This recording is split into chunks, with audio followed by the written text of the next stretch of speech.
घुटना, कंधा या कमर, चाहे जैसा हो दर्द, डॉक्टर ऑर्थो आपको देता है दर्द से पूरी आजादी, एक भरपूर जिंदगी।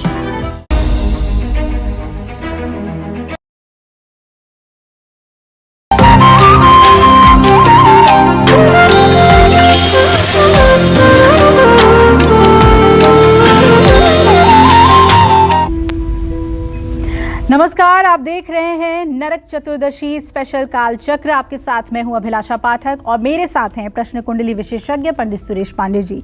पंडित जी, बहुत बहुत स्वागत है आपका। धन्यवाद। आज जलाए 14 दीपक, आज किया अभ्यंग स्नान, आज किए अचूक उपाय, चमका देंगे आपकी किस्मत। देखिए काल चक्र स्पेशल शुभ नरक चतुर्दशी।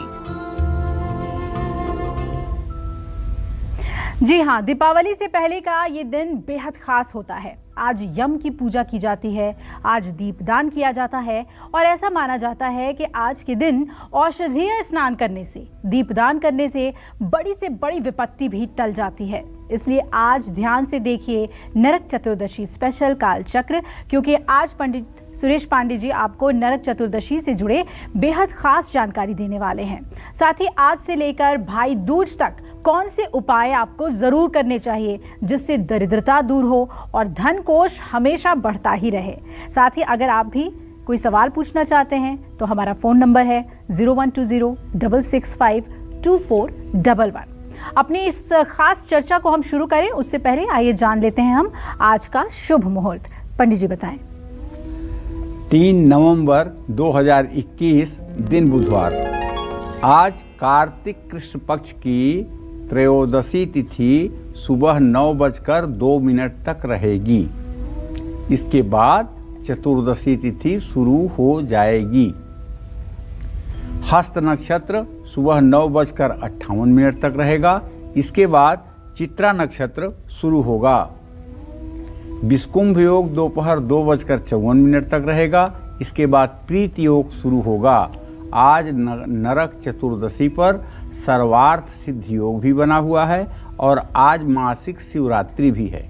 आज के कुछ अशुभ मुहूर्त भी हैं, जैसे बुधवार है तो राहु काल रहेगा दोपहर 12 बजे से 1:30 बजे तक और भद्रा काल रहेगा सुबह 9:02 से शाम 7:35 तक।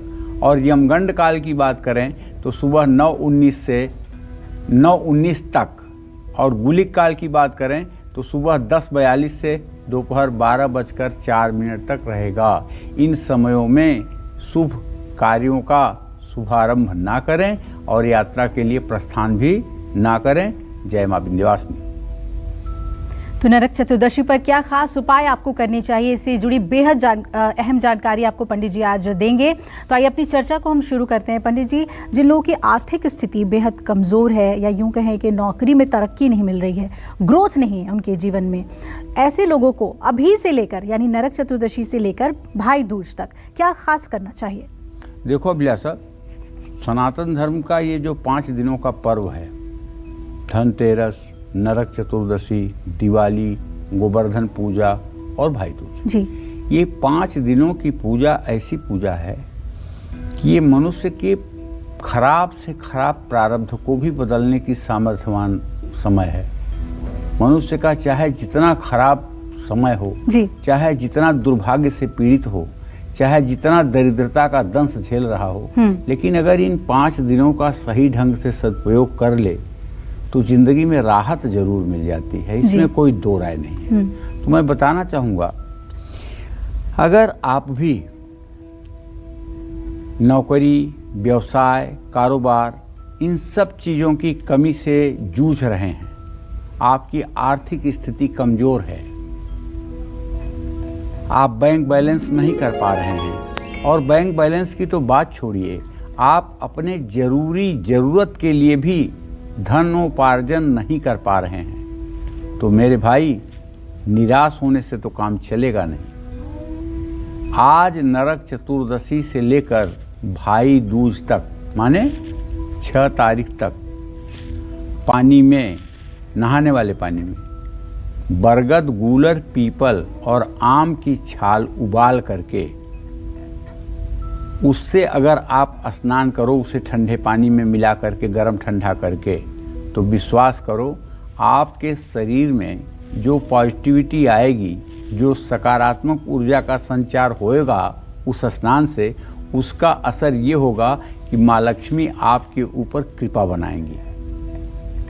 और अगर नौकरी कर रहे हैं, आजीविका चल रही है, लेकिन जिंदगी ठहर गई है, ना तो प्रमोशन हो रहा है, ना तो पेमेंट बढ़ रही है, और उसी में गोल गोल घूमे जा रहे हैं, तो आज नरक चतुर्दशी से लेकर भाई दूज तक पानी में आपको थोड़ी सी केसर और इलायची डाल करके पूरब मुंह करके स्नान करना चाहिए।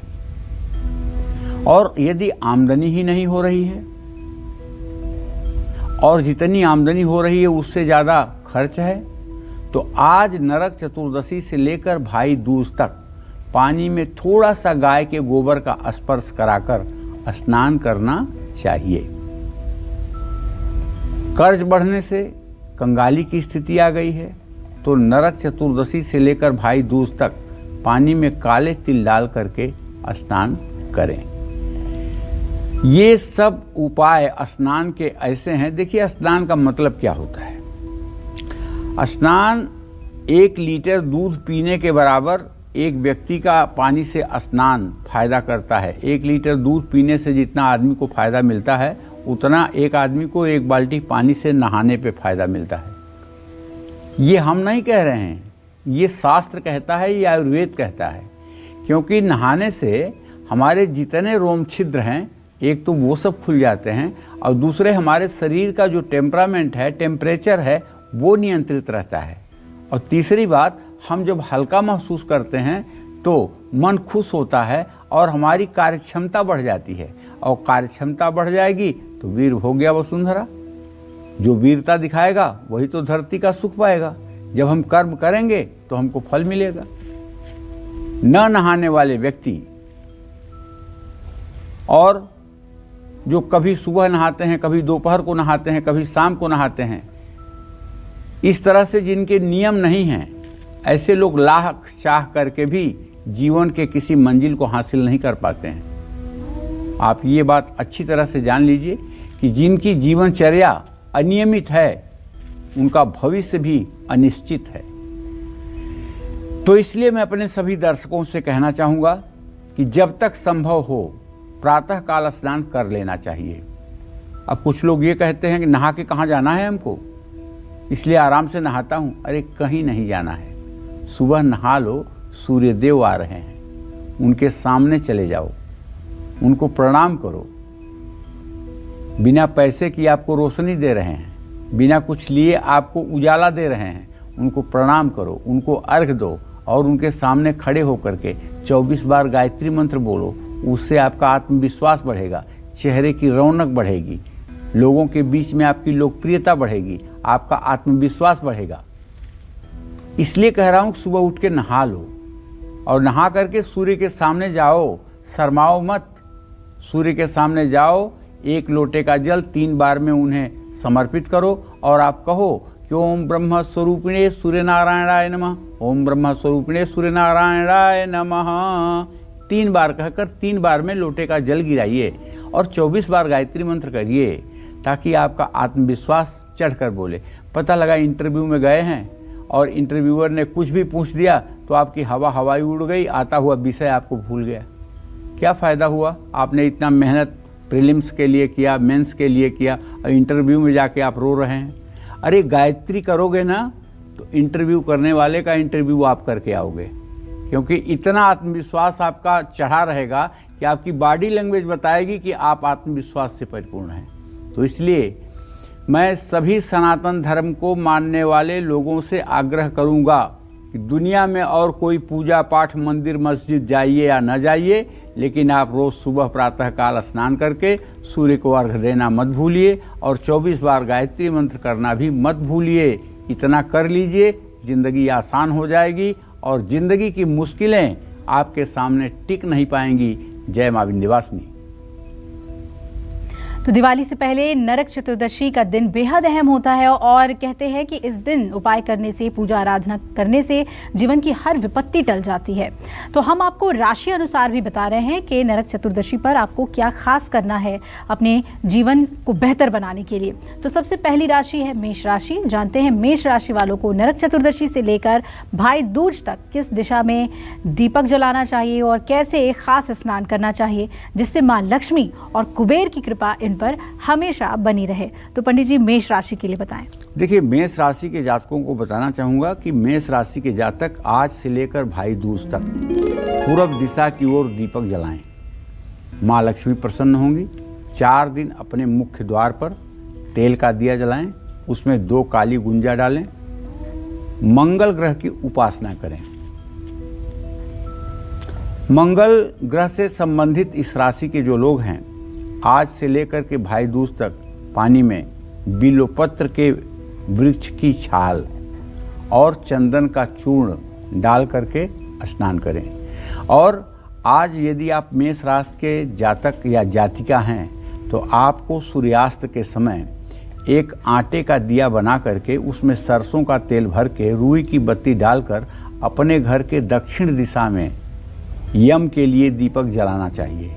ये यम का दीपक जलाने से आप अपने पूरे परिवार को अकाल मृत्यु और दुर्घटना से बचा लेंगे, इसमें कोई दो राय नहीं है। तो ये आज का उपाय घर के दक्षिण दिशा में जरूर होना चाहिए। और दीपक कम ज़्यादा हो जाए ठीक है, लेकिन यम का दीपक जरूर जलना चाहिए, इसमें कोई दो राय नहीं है। यम का दीपक आज सूर्यास्त के बाद जलना ही चाहिए। जय मां विंध्यवासिनी। तो पंडित जी आपको बता रहे हैं कि नरक चतुर्दशी के दिन दीपदान का बहुत महत्व है और अभी से लेकर भाई दूज तक कई ऐसे खास उपाय हैं जिसे करके आप अपने जीवन से दुख को और कष्ट को दूर कर सकते हैं। चलिए अब हम बात करेंगे वृषभ राशि वालों की कि वृषभ राशि वालों को नरक चतुर्दशी से लेकर भाई दूज तक किस दिशा में दीपक जलाना चाहिए और कैसे खास स्नान करना चाहिए, क्योंकि स्नान का बहुत महत्व है। तो पंडित जी वृषभ राशि वालों के लिए बताइए। देखिए, वृषभ राशि के जातकों को ये बताऊंगा कि आपकी राशि जो है इसका स्वामी है शुक्र और शुक्र की अधिष्ठात्री देवी हैं माँ लक्ष्मी। आपका बड़ा नजदीकी संबंध है लक्ष्मी से। और जानते हैं आप इतने भाग्यशाली हैं कि आप भगवान कृष्ण की राशि में पैदा हुए हैं। अरे नहीं 100% तो 2% गुण तो कृष्ण का आए आप में। ऐसा तो अपने जीवन को संयमित कर लीजिए। तो अगर आपकी वृषभ राशि है तो आज से लेकर के भाई दूज तक 6 नवंबर तक दक्षिण दिशा की ओर दीपक जरूर जलाइएगा। और वृषभ राशि के जातकों को आज से भाई दूज तक इलायची और थोड़ी सी मात्रा में पानी में मिला करके और उससे स्नान करना चाहिए। 4 दिन पीपल के 5 पत्तों पर पीला चंदन लगाकर नदी में प्रवाहित करना चाहिए। और सूर्यास्त के बाद यम का दीपक घर के दक्षिण दिशा में जरूर जलाना चाहिए। और आज आपको अपने घर की साफ सफाई का भी ध्यान देना चाहिए, क्योंकि कल शुभ दीपावली है। कल का दिन ऐसा है जो आपके पूरे साल का आईना होगा। कल का दिन जैसा आपका बीतेगा वैसा ही आपका आने वाला साल व्यतीत होगा, ये बात भी ध्यान रखिएगा। तो इसलिए कल सब कुछ सिस्टमेटिक और व्यवस्थित होना चाहिए। जय मां विंध्यवासिनी। तो राशि अनुसार हम आपको बता रहे हैं कि नरक चतुर्दशी पे आपको क्या खास उपाय करने हैं और दीपक कैसे जलाना है, स्नान में किन बातों का ख्याल रखना है। साथ ही हमारे साथ कॉलर्स भी जुड़ रहे हैं। तो कालचक्र दर्शक हिमानी हमारे साथ जुड़ रही हैं। स्वागत है हिमानी जी आपका, क्या जानना चाहती हैं पूछिए। प्रणाम पंडित जी, मेरी डेट ऑफ बर्थ है 10 नवंबर 93, 7:14 बुधवार के दिन। पंडित जी मेरा भविष्य कैसा रहेगा जॉब में, और शादी मेरी कैसे कहाँ पे होगी, घर भर कैसे मिलेंगे। हिमानी बेटा, आपने प्रश्न किया है अपने भविष्य के लिए, तो सुनो। आपके द्वितीय भाव का स्वामी सूर्य और सप्तम भाव का स्वामी शनि, सूर्य शनि बृहस्पति के साथ बैरा दृष्टि से इत्तेसाल कर रहे हैं। भविष्य बहुत अच्छा नहीं मुझे समझ में आ रहा है। अभी जो करियर आपका चल रहा है ये बहुत संतोषजनक और संतुष्टि वाला नहीं है। अभी कम से कम आपका भाग्य अच्छा शुरू होने में 17 जनवरी 2023 तक का समय लगेगा। अब आप 28 साल की हो गई हैं। आपके विवाह का संयोग बिल्कुल बना हुआ है। विवाह के संयोग में बिल्कुल देर नहीं है। 12 अप्रैल 2022 के बाद आपके विवाह का समय निश्चित हो जाएगा और 2022 के नवंबर दिसंबर तक आपका विवाह हो जाएगा। आपको चाहिए कि आप बृहस्पतिवार के 16 बृहस्पतिवार का व्रत करें, पीला कपड़ा पहनें, केले के पेड़ की पूजा करें, बृहस्पतिवार व्रत कथा की किताब पढ़ें और चने की दाल भींगी हुई और गुड़ गाय को बृहस्पतिवार को जरूर खिलाएं। ये उपाय आपके दाम्पत्य जीवन के लिए बहुत लाभकारी होगा। जय मां विंध्यवासिनी। और चलिए अब बात हम कर लेते हैं मिथुन राशि वालों की और जानते हैं कि नरक चतुर्दशी के दिन मिथुन राशि वालों को क्या उपाय करने चाहिए और अगर दीपक जलाना है तो किस दिशा में जलाएं और स्नान में भी किन बातों का ख्याल रखें जिससे मां लक्ष्मी और कुबेर की कृपा इन पर बरसे। जी पंडित जी बताएं। देखिए, मिथुन राशि का स्वामी ग्रह बुध है और मिथुन राशि के जातकों को मिथुन राशि की दिशा भी पश्चिम है। मेषे च सिंहे धन पूर्व भागे, वृखे च कन्ये मकरस्तुजाम में, युग्मे तुले कुंभ शशि प्रतीचाम, करकाली मीने दिस्तो चरस्याम। पश्चिम दिशा का प्रतिनिधित्व ये मिथुन राशि करता है। तो पश्चिम दिशा की ओर आप दीपक जलाइएगा। और मिथुन राशि के लोगों को चाहिए कि आज से भाई दूज तक बुध ग्रह को प्रसन्न करने के लिए गाय के गोबर का जल में स्पर्श करा करके स्नान करिएगा।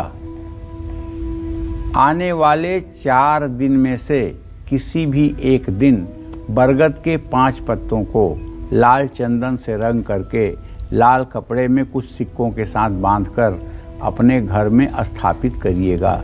इससे आर्थिक स्थिति मजबूत होती है। ये काम अगर दिवाली के दिन किया जाएगा तो 10 गुना ज़्यादा और फायदा करेगा, इसमें कोई संशय नहीं है। देखिए, ये 5 दिनों का पर्व मुख्य रूप से लक्ष्मी को, कुबेर को, भगवान गणेश को मनाने का और अपने दुर्भाग्य को सौभाग्य में बदलने के लिए आता है। और अच्छी तरह से जान लीजिए कि जो लोग इन 5 दिनों में जैसे माँ के लिए बच्चा व्याकुल होता है, वैसे अगर आप लक्ष्मी के लिए व्याकुल होंगे तो विश्वास करिए माँ की कृपा और माँ का हाथ हर समय आपके साथ रहेगा। जय मां विंध्यवासिनी। तो नरक चतुर्दशी से लेकर भाई दूज तक क्या उपाय करने चाहिए अलग अलग राशि वालों को, ये हम पंडित जी से जान रहे हैं। आगे बढ़ेंगे और कर्क राशि वालों के बारे में आपको बताएंगे, लेकिन उससे पहले एक कॉलर हमारे साथ जुड़ रहे हैं, उन्हें शामिल कर लेते हैं। हमारे साथ दिनेश जुड़ रहे हैं मुंबई से। दिनेश जी, बहुत बहुत स्वागत है आपका कालचक्र में। पूछिए अपना सवाल। गुरुजी प्रणाम। हाँ, सदा सुखी रहिए। पंडित जी, हमारा एक प्रश्न है बेटी को लेकर के जी। उसका नाम तपस्या है और उसका 22 अप्रैल को शादी हुई है इसी साल जी। तो मैं उसके भविष्य के बारे में जानना चाहता हूँ, उसका जीवन कैसा रहेगा शादी का लेकर के, और उसकी सर्विस किस क्षेत्र में लगेगी, बहुत प्रयास कर रही है सर। चलिए, मैं आपको बताता हूँ। आपने तपस्या के बारे में और उसके भविष्य के बारे में प्रश्न पूछा है। तपस्या के भाव का स्वामी हुआ चंद्रमा, उससे द्वितीय भाव का स्वामी सूर्य और सप्तम भाव का स्वामी शनि। सूर्य शनि की चतुर्थ दशम स्थिति है। उसको 17 जनवरी 2023 तक अपने परिवार में एडजस्ट होने में समय लगेगा। कभी कभी उतार चढ़ाव की स्थिति का सामना भी करना पड़ेगा। आपको उसकी काउंसलिंग करनी चाहिए और बताना चाहिए कि बेटा ससुराल में एडजस्ट होने के लिए कुछ समय चाहिए और ज़रूरी नहीं है कि सब आपके मन मर्जी के ही हिसाब से चलें। थोड़ा सा एडजस्ट होने के बाद बाकी चीज़ें ठीक हो जाएंगी। रही बात नौकरी की, तो देखिए आजीविका भाव का स्वामी बुध और उसकी स्थिति इस समय तुला राशि में सूर्य मंगल के साथ है। अभी तो मैं नहीं कह सकता हूँ, लेकिन 12 अप्रैल के बाद उसे नौकरी मिल जाएगी। ये बात अलग है कि अभी संतोषजनक नौकरी नहीं मिलेगी। उसे संतोषजनक नौकरी मिले, इसके लिए उसे कल दिवाली से शुरू करके और अगले 100 दिनों तक श्री सूक्तम के 16 मंत्रों का नित्य सुबह शाम पाठ करना चाहिए और लक्ष्मी गणेश की पूजा करनी चाहिए। और हाँ, एक बात जरूर मैं कहना चाहूँगा कि तपस्या के लिए अगर हो सके तो एक तार सोने का, एक तार चांदी का, एक तार तांबे का, तीनों को ऐंठ करके और उसकी अंगूठी बनवा करके दाहिने हाथ की अनामिका उंगली में रविवार को आप धारण करवा दीजिए। मेरी गारंटी है पूरी दुनिया 24 घंटे के बाद बदलती हुई नजर आएगी। इस अंगूठी का नाम है दारिद्र नाशिनी। इस अंगूठी का नाम क्या है? दारिद्र नाशिनी। ये अंगूठी धारण करने वाला व्यक्ति किसी भी राशि का हो, वो कभी दुखी नहीं हो सकता। इसलिए ये अंगूठी जरूर बनवा के आप अपने पैसे से बनवा करके दीजिएगा। जय मां विंध्यवासिनी। और चलिए अब बात करते हैं हम कर्क राशि वालों की और जानते हैं कि कर्क राशि वाले लोगों को नरक चतुर्दशी से लेकर भाई दूज तक किस दिशा में दीपक जलाना चाहिए और स्नान कैसे करना चाहिए जिससे मां लक्ष्मी और कुबेर की कृपा बरसे। तो पंडित जी कर्क राशि वालों के लिए भी बताएं। देखिए, कर्क राशि का स्वामी ग्रह चंद्रमा, ये तो रोज कार्यक्रम कर रहे हैं तो आप भी समझ रहे हैं। आज से लेकर के भाई दूज तक अपने घर की उत्तर दिशा में दीपदान करिए, जरूर करिए। और घर के दक्षिण दिशा में सूर्यास्त के बाद एक यम का दिया जरूर जलाइए। आज से भाई दूज तक अपने स्नान में जल में सफेद चंदन घिस करके उसे मिला करके स्नान करिए। स्नान करते समय ध्यान रखिए कि आपका मुंह पूरब दिशा में हो।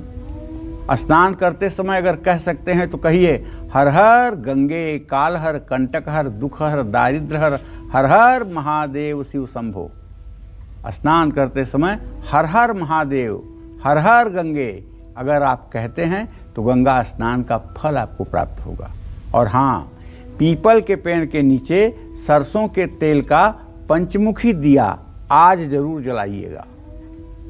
और अगर ये पंचमुखी दिया आटे का हो और आटे में केवल गेहूं का आटा ना हो, उसमें थोड़ी सी काली उड़द का भी आटा हो, तब ये दिया आपके लिए सोने पर सुहागा का काम करेगा।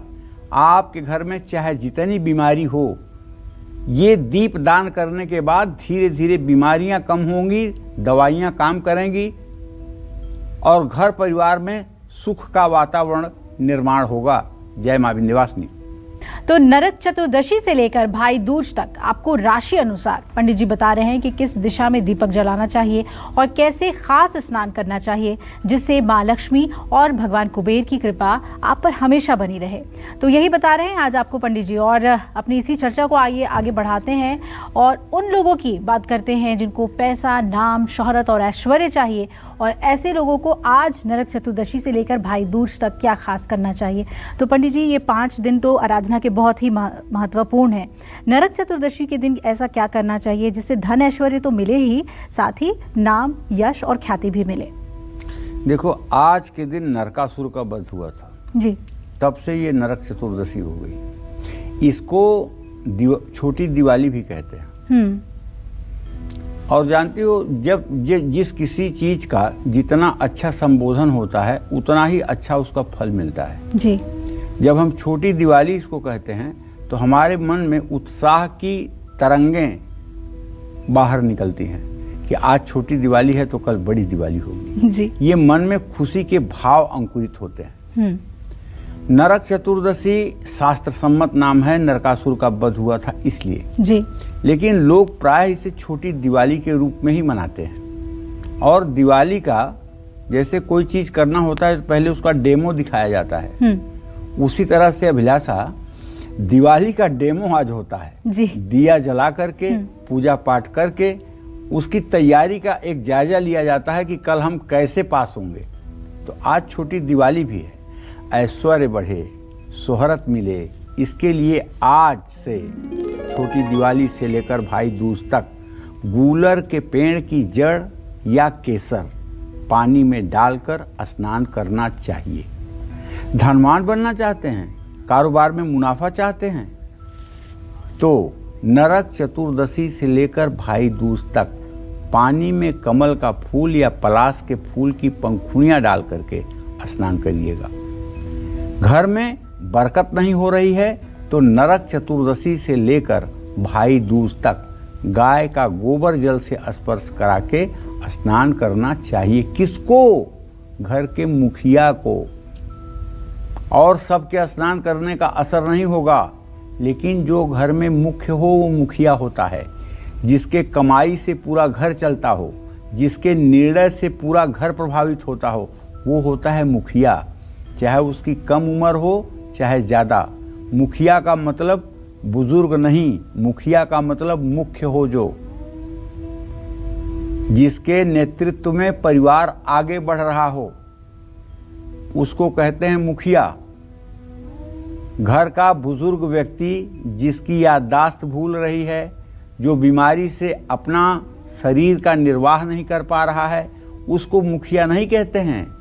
वो घर के सम्मानित बुजुर्ग हैं, उनकी सेवा शुश्रूषा होनी चाहिए। लेकिन जो मुखिया का पद है वो तो उसे मिलना चाहिए जो मुख्य है, जो घर को चलाता है, जो घर का नेतृत्व करता है। तो निवेश करने से लाभ भी आपको मिले, और नरक चतुर्दशी से लेकर भाई दूज तक आप पानी में थोड़ा सा 2 बूंद ही सही गाय का घी मिला करके पूरब दिशा की ओर मुंह करके हर हर गंगे कहते हुए स्नान करिए। स्नान के बाद ही देखिए, जब दिव्य स्नान, कभी पता नहीं आप गए होंगे कि नहीं गए होंगे, प्रयागराज में अगर आप कभी गए होंगे तो प्रयागराज में जहाँ गंगा और यमुना मिलती हैं, अगर ये दृश्य आपने देखा होगा तो देखिए, मेरे तो रोए खड़े हो रहे हैं, आपके भी खड़े हो रहे होंगे।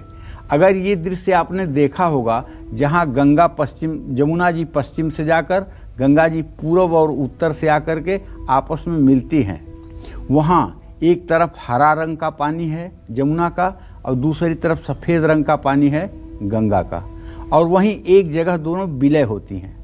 अब उसी संगम में स्नान जब आप करते हैं, डुबकी लगाते हैं, और उसके बाद निकल करके जब आप कपड़ा पहनते हैं, तब आपके अंतर मन और आपके मस्तिष्क पर जो प्रभाव पड़ता है उसको बताने के लिए मेरे पास शब्द नहीं है।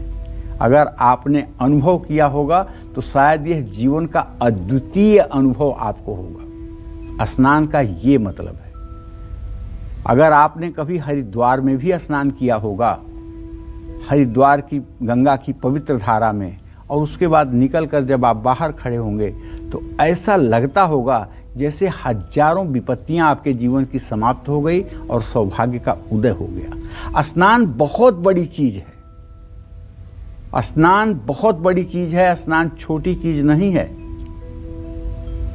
और जिन लोगों का स्नान नियमित है, जो लोग प्रातःकाल स्नान करते हैं, जो लोग सूर्य को अर्घ देते हैं, जो लोग स्नान करके देवी देवताओं का स्मरण करते हैं, उनके जीवन की विपत्तियां उनके सामने कभी टिक नहीं पाती हैं। और जो लोग नहाने में लापरवाह हैं, जो लोग कभी शाम को नहाते हैं, कभी दोपहर में नहाते हैं, कभी नहीं नहाते हैं, ऐसे लोगों का जीवन उस पत्ते के समान है जो पत्ता पेड़ से टूटता है और हवा के झोंके से कभी गंदी नाली में जाके गिर जाता है, कभी कीचड़ में गिर जाता है, कभी सूखी घास पे गिर जाता है, और कभी हो सकता है किसी घर पे जाके गिर जाए। तो आप सूखा पत्ता मत बनिए। आप अपने जीवन को व्यवस्थित करके चलिए। और ये दिवाली आई है, ये संकल्प आपको दिलवाने के लिए कि अब कल के बाद गरीबी, दरिद्रता और किसी प्रकार के अभाव का रोना आप नहीं रोएंगे। तो इस तरह से अगर आप कुछ करेंगे तो निसंदेह आपको लाभ होगा। जय मां विंध्यवासिनी। तो नरक चतुर्दशी पर करने वाले महा उपाय आपको पंडित जी बता रहे हैं। साथ ही नरक चतुर्दशी से लेकर भाई दूज तक आपको किन बातों का ख्याल रखना है, कैसे दीप प्रज्वलित करना है, कैसे स्नान करना है, ये भी हम जान रहे हैं राशि अनुसार।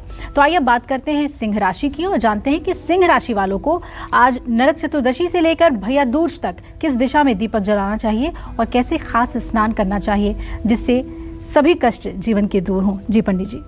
देखो अभिलाषा, सिंह राशि के जातकों को बताना चाहूँगा कि आपकी दिशा तो पूरब ही होती है भाई।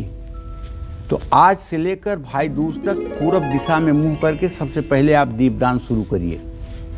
जलाइए तो चारों दिशाओं में, लेकिन शुरुआत पूरब दिशा से होनी चाहिए और क्लॉकवाइज दीपक जलाते हुए आइए। आपको आज से लेकर भाई दूज तक नहाने वाले पानी में लाल फूल केसर डाल करके विधिवत स्नान करना चाहिए। दरिद्रता का निवारण हो, दरिद्रता समाप्त हो, दरिद्रता जलकर राख हो, इसके लिए 4 दिनों तक हर दिन आपको गाय को हरा चारा खिलाना चाहिए, गाय का स्पर्श करना चाहिए, गाय का दर्शन करना चाहिए, क्योंकि गाय में सुरभि नाम की लक्ष्मी होती है जो गो सेवा से तुरंत लक्ष्मी को प्रसन्न करने में सहायक होती है। इस बात का ध्यान सदैव रखना चाहिए। एक बात जरूर कहना चाहूँगा कि देखिए, ये महालक्ष्मी को मनाने का पर्व है, गणेश को मनाने का पर्व है, किस्मत बदलने का पर्व है। तो इसलिए इन 4 दिनों में एक एक मिनट का आपके सही सदुपयोग होना चाहिए। आप अपने काम को भी करते रहिए, अपने व्यवसाय को भी देखते रहिए और ईमानदारी के साथ काम करिए, ईमानदारी के साथ व्यवसाय करिए, ईमानदारी के साथ अपने प्रोफेशन में लगे रहिए और माँ लक्ष्मी की पूजा आराधना के लिए मन में प्लानिंग भी बनाते रहिए। निश्चित रूप से दिवाली की 2 घंटे की ही पूजा पूरी जिंदगी बदलती है, इसमें कोई दो राय नहीं है। जय माँ विंध्यवासिनी। सिंह राशि के बारे में हमने जान लिया। आइए अब बात करते हैं कन्या राशि की और जानते हैं कि कन्या राशि वालों को नरक चतुर्दशी से लेकर भाई दूज तक किस दिशा में दीपक जलाना चाहिए। और पंडित जी, जैसा कि स्नान का बहुत महत्व है, तो स्नान के लिए भी बताइए कन्या राशि वालों को किन बातों का ख्याल रखना चाहिए। देखिए, कन्या राशि का जो स्वामी ग्रह होता है वो बुध होता है और मैंने एक श्लोक कहा शुरू में, में से च सिंहे धन पूर्व भागे, वृखे च कन्ये मकरस्तु जाम में, युग्मे तुले कुंभ शशि प्रतीच्याम, करकालिमीने दिस्तो चरस्याम। कन्या राशि की जो दिशा है वो है दक्षिण दिशा। तो आज से लेकर के भाई दूज तक दक्षिण दिशा से आप दीपदान शुरू करें और गोमय अर्थात गाय के गोबर का जल में स्पर्श करा के उस जल से आप स्नान करें। एक तो माँ लक्ष्मी की कृपा रहेगी। देखिए, माँ लक्ष्मी की कैसे कृपा होती है, जो लोग अपनी माँ को अपने हृदय की धड़कन की तरह प्यार करते हैं उनके ऊपर लक्ष्मी की कृपा सदैव रहती है। जो लोग अपने पत्नी का सम्मान करते हैं उनके ऊपर लक्ष्मी की कृपा हर समय रहती है। जो बेटियों के लिए कभी अशुभ नहीं बोलते और बेटियों का सम्मान करते हैं उनके ऊपर लक्ष्मी की कृपा रहती है। जो लोग नारी जाति का अपमान नहीं करते हैं उनके ऊपर महालक्ष्मी की कृपा रहती है। तो अगर आप भी चाहते हैं कि महालक्ष्मी की कृपा आप पर हो तो पहले साक्षात लक्ष्मी का सम्मान कीजिए। अरे, भागवत में एक दिन मैं पढ़ रहा था, 3 स्कंध के 29वें अध्याय में एक बात आती है, जो मनुष्य चराचर जगत में ईश्वर को व्याप्त नहीं देखता और पत्थर की मूर्तियों की पूजा करता है वह व्यक्ति राख में हवन करता है, राख में हवन करता है। सीधी सीधी बात है, अगर आप सब में भगवान का वास नहीं मान रहे हैं और आप एक पत्थर की मूर्ति की पूजा करके उसमें केवल भगवान को देख रहे हैं तो इसका मतलब कि आप राख में हवन कर रहे हैं, निष्प्रयोज्य और निष्क्रिय कार्य कर रहे हैं। तो इसलिए भाई, इन आने वाले 4 दिनों तक माँ लक्ष्मी के मंदिर में आपको अच्छे से कमलगट्टे की माला चढ़ानी चाहिए और अगर आपके पास श्री यंत्र है तो चांदी की कटोरी में लाल कपड़ा बिछा करके कमल के फूल को खिला दीजिए और उसके बीच में श्री यंत्र स्थापित करके तब पूजा कीजिए। जिंदगी ना बदल जाए तो कहिए। और अगर कमल का फूल नहीं मिल रहा है तो कटोरी में कमलगट्टे के माले को ही ऐसे घुमा के रखिए कि उसका एक आसन बन जाए और उसके ऊपर श्री यंत्र स्थापित करके और तब श्री सूक्तम के मंत्रों से, अनार के दाने से श्री यंत्र का अर्चन कीजिए। देखिए कैसे जिंदगी नहीं बदलती है। जानते हैं, ग्रहण में और दिवाली में आपने भी सुना होगा कि मंत्र सिद्ध किया जाता है। नजर झाड़ने वाले लोग नजर का मंत्र सिद्ध करते हैं, भूत प्रेत हटाने वाले अपनी मंत्र सिद्ध करते हैं, जादू टोना हटाने वाले अपनी मंत्र सिद्ध करते हैं। जो लोग लक्ष्मी को चाहते हैं वो लोग भी अपनी मंत्र सिद्ध करते हैं। ये दिवाली का दिन जो होता है इसमें सूर्य और चंद्रमा दोनों एक साथ होते हैं। सूर्य और चंद्रमा जब दोनों एक साथ होते हैं तो निश्चित रूप से मनुष्य के शरीर में सुषुम्ना का प्रवाह चलता है, और जब सुषुम्ना का प्रवाह चलता है तो उस समय व्यक्ति समाधि की अवस्था में जाता है और उस समय की हुई मंत्र सिद्ध हो जाती है। इसीलिए दिवाली का समय मंत्र सिद्धि का समय माना जाता है। क्यों? क्योंकि सूर्य और चंद्रमा एक साथ रहते हैं। ग्रहण में भी जब चंद्र ग्रहण होता है तो सूर्य और चंद्रमा परस्पर सातवें होते हैं, लेकिन जब सूर्य ग्रहण होता है तो सूर्य चंद्रमा एक साथ होते हैं, और चंद्र ग्रहण होता है तो सूर्य और चंद्रमा परस्पर सातवें होते हैं। परस्पर सातवें होना या एक साथ में होना एक ही बात होती है, और ये मंत्र सिद्धि के लिए अमृत के समान फलदायी फल होता है। जय मां विंध्यवासिनी। और अब राशि श्रृंखला में हम आगे बढ़ते हैं, बात करते हैं तुला राशि की और जानते हैं कि नरक चतुर्दशी से लेकर भैया दूज तक इन्हें क्या उपाय करने चाहिए, दीपदान कैसे करना चाहिए। पंडित जी अब इनके लिए भी बता दें। देखिए, तुला राशि के जातकों को बताना चाहूंगा कि भाई आज से लेकर के नरक चतुर्दशी तक आप अपने घर की पश्चिम दिशा से दीपक जलाना शुरू करें। ऐश्वर्य और धन की प्राप्ति के लिए आज से लेकर भाई दूज तक थोड़ी सी केसर पानी में घोलकर उसी पानी से विधिवत स्नान करें, और कर्ज से मुक्ति के लिए आने वाले 4 दिनों तक माँ लक्ष्मी के मंदिर में नारियल चढ़ाएं।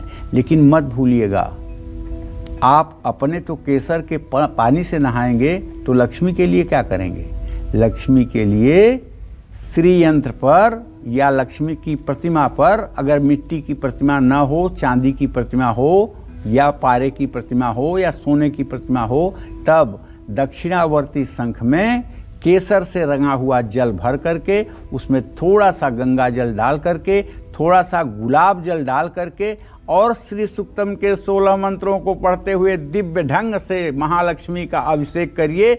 आपकी जिंदगी बदल जाएगी, आपका प्रारब्ध बदल जाएगा, आपका जीवन धन्य हो जाएगा। करके देखिए, जरा सा भी इसमें अतिशयोक्ति नहीं है। जय मां विंध्यवासिनी।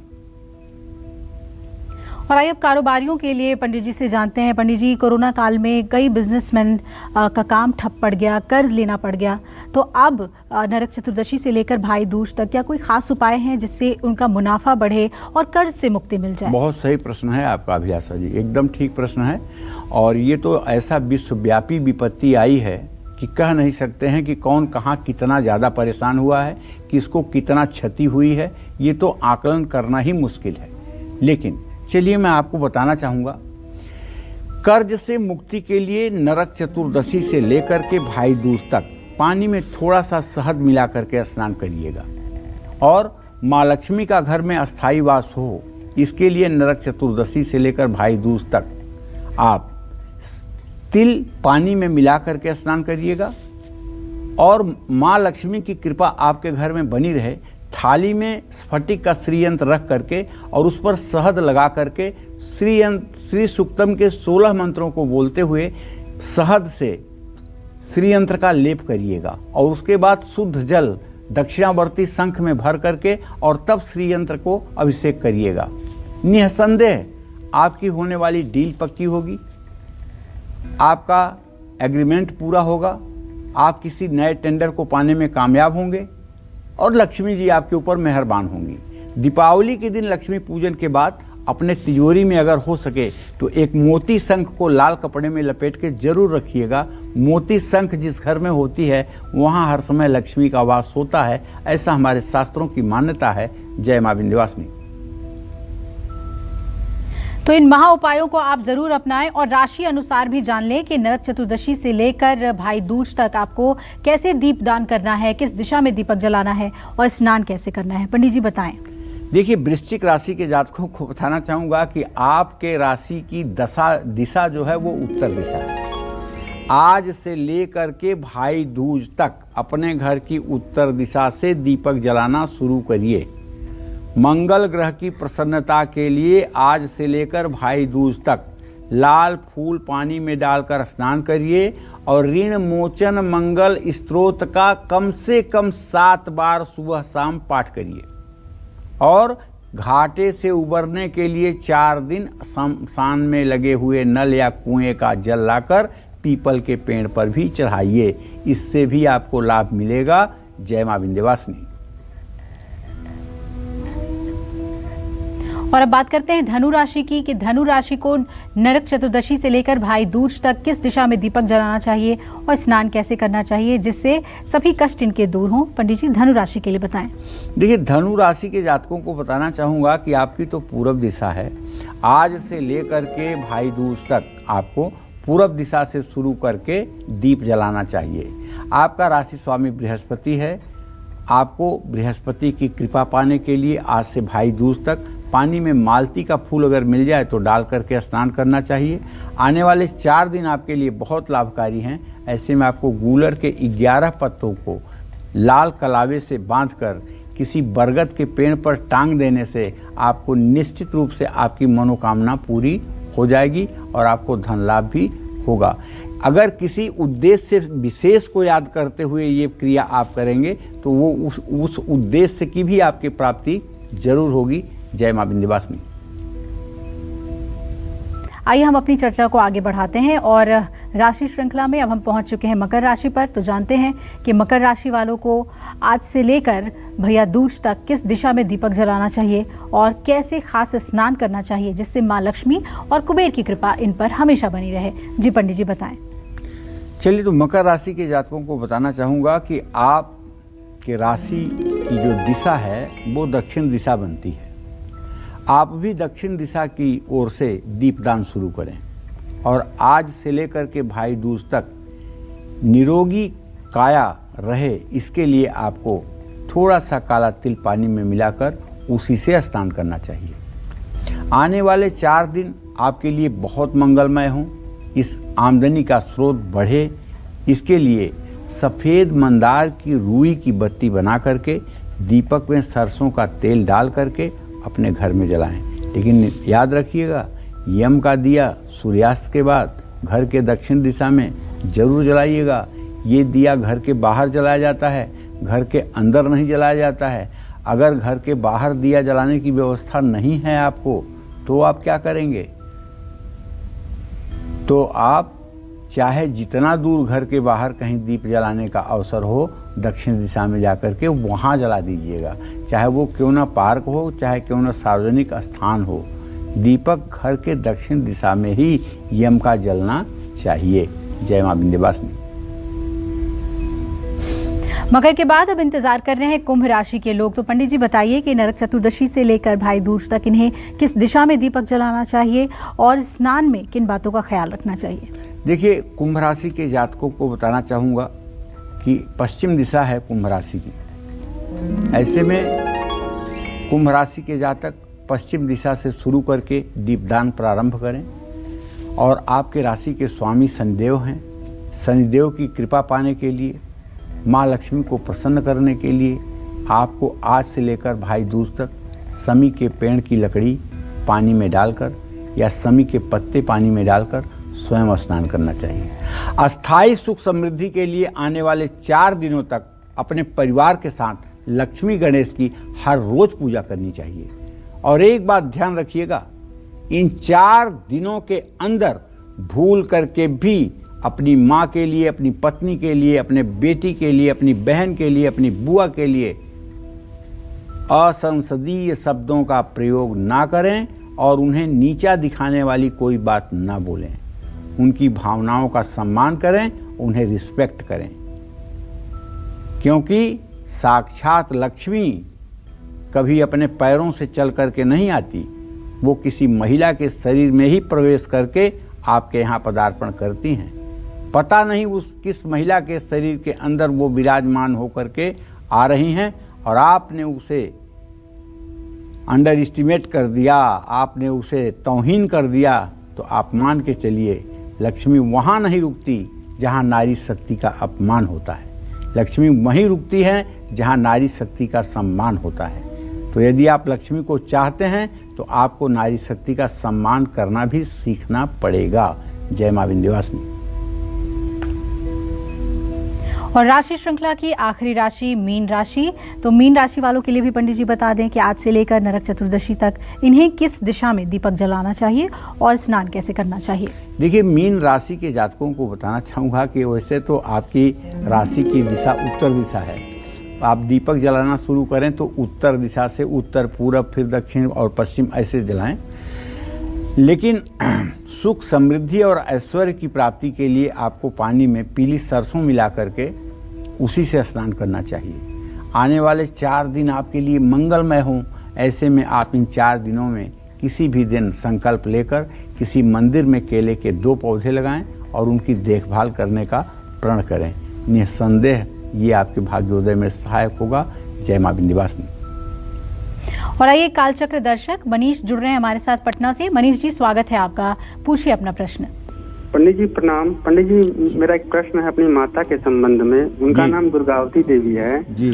और मुझे उम्मीद है कि मेरे इस प्रश्न का उत्तर आप गंभीरता पूर्वक देंगे। उनका स्वास्थ्य सन 2018 से ही खराब है जी। बीच में उनको कोविड भी हो गया था। अब कोई रोग बचा नहीं है पंडित जी जिनको ना हो।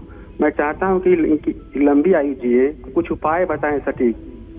कितने साल के हैं मनीष आपकी मम्मी?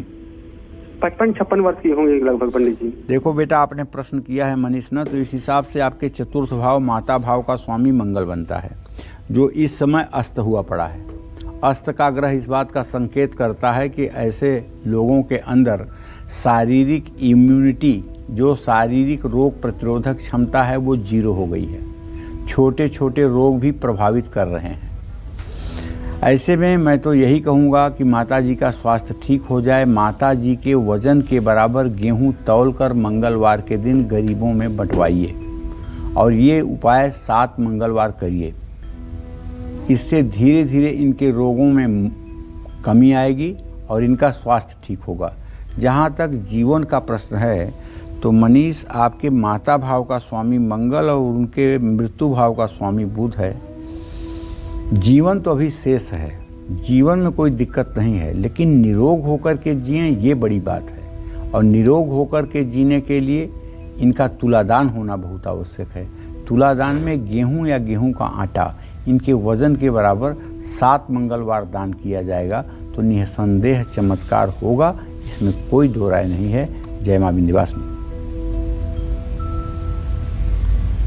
पंडित जी, हमें ये भी बताएं कि जिन लोगों को अपनी राशि नहीं पता है या अपने घर से दूर रह रहे हैं, उन्हें आज के दिन को ध्यान में रखते हुए कैसे दीपदान करना चाहिए और स्नान कैसे करना चाहिए? देखो, जिन लोगों को अपनी राशि नहीं पता है या जो लोग इस कार्यक्रम को बड़ी गंभीरता से नहीं देख पाए हैं, उन सभी लोगों को कहना चाहूँगा कि भाई, आप ईशान कोण में पहला दिया जला दीजिएगा। आपकी कोई भी राशि हो, पूर्व उत्तर के कोने में पहला दिया जला दीजिएगा। उसके बाद जो दिए जहाँ जला सकते हैं वहाँ जलाइएगा। दक्षिण दिशा में एक यम का दिया जरूर जलाइएगा, जो सरसों के तेल का दिया हो जी। और इसके साथ साथ आपको चाहिए कि आप नहाते समय, जब आप नहा रहे हों, तो उस नहाते समय आपको थोड़ा सा गोबर का स्पर्श जो है पानी में करा लेना चाहिए। आप किसी राशि के हों जी, तो इससे आपकी शुचिता और पवित्रता भी बनेगी, आपका आत्मविश्वास भी मजबूत होगा और आपका ये पर्व जो है ये भी सफल होगा और इसमें सब प्रकार के उपद्रव आपके सामने समाप्त हो जाएंगे। जी पंडित जी। नरक चतुर्दशी से जुड़ी हुई बेहद अहम जानकारी हम पंडित जी से ले रहे हैं, कैसे पूजा पाठ करें, दीपदान करें। और कहते हैं कि नरक चतुर्दशी पर अगर 14 दीपक आप जलाते हैं तो जिंदगी रोशन हो जाती है और भविष्य और घर संवर जाता है। तो पंडित जी, इन 14 दीपों का महत्व क्या है और कैसे आज के दिन इसे ज़रूर करना चाहिए, हमारे दर्शकों को बताएं। देखो, ऐसा है, आज रात को यम के नाम का पहला दीपक सरसों के तेल का दक्षिण दिशा में जलाया जाता है। यमराज की दक्षिण दिशा है। यमराज के भाई शनि देव का सबसे प्रिय तेल सरसों का तेल है जी। तो निश्चित रूप से खानदान के एक लोगों को जो पसंद होगा वो दूसरे लोगों को भी पसंद होगा। तो भैया, दीपक सरसों के तेल का डाल करके जलाइएगा और इस दीपक को घर के बाहर दक्षिण दिशा में जलाइएगा और दक्षिण दिशा की ओर मुंह करके आज रात दूसरा दीपक घी भर करके अपने पूजा घर में जलाइएगा। आज रात तीसरा दीपक माँ लक्ष्मी के सामने जलाइएगा। चौथा दिया तुलसी के पास जलाइएगा और पांचवा दिया घर के मुख्य द्वार पर दोनों तरफ जलाइएगा। छठा दीप पीपल के पेड़ के नीचे जलाइएगा। सातवां दीपक किसी मंदिर में शिवालय में जाकर जलाइएगा। आठवां दीपक कूड़ेदान के पास रखिएगा जलाकर और नौवां दीपक जो है वो बाथरूम के पास जलाइएगा। 10वां दीपक घर के छत की मुड़ेर पर रखिएगा। 11वां दीपक खिड़की के पास जलाइएगा। 12वां दीपक घर की छत पर जलाइएगा। 13वां दीपक घर की सीढ़ियों पर जलाइएगा या आंगन में जलाइएगा और 14वां दीपक अपनी रसोई में पानी के पास जलाइएगा।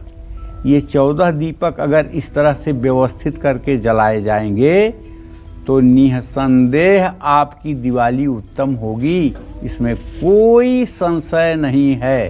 तो मैं अपने सभी दर्शकों से आग्रह करूंगा कि अगर ये चीज़ आपको याद नहीं हुई मेरे कहने से तो YouTube पर ये प्रोग्राम फिर देख लीजिएगा शाम को और YouTube पे देख करके नोट करते हुए उसी तरह से आप दीपक जलाइएगा जिस क्रम में मैंने बताया है। फिर इसका आनंद देखिएगा। जय मां विंध्यवासिनी। तो नरक चतुर्दशी आपका बेहतरीन बीते और जो भी पूजा पाठ की विधि पंडित जी ने आपको बताया है, खासतौर पर स्नान का महत्व और दीपदान का महत्व, पंडित जी हमें उम्मीद है कि दर्शक इसका पालन जरूर करेंगे। आपका बहुत बहुत धन्यवाद। तो हम उम्मीद करते हैं आपको हमारा आज का विषय बहुत पसंद आया होगा और कल फिर एक नए विषय और आपकी परेशानियों को दूर करने के लिए ढेरों उपाय लेकर हाजिर होंगे हम पंडित सुरेश पांडे जी के साथ। तब तक कालचक्र की पूरी टीम को इजाजत दीजिए, लेकिन देश दुनिया की खबरों के लिए आप देखते रहिए News 24। नमस्कार।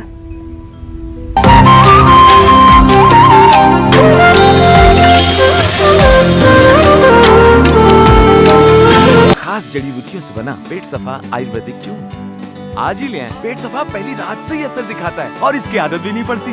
पेट सफा हर रोग दफा।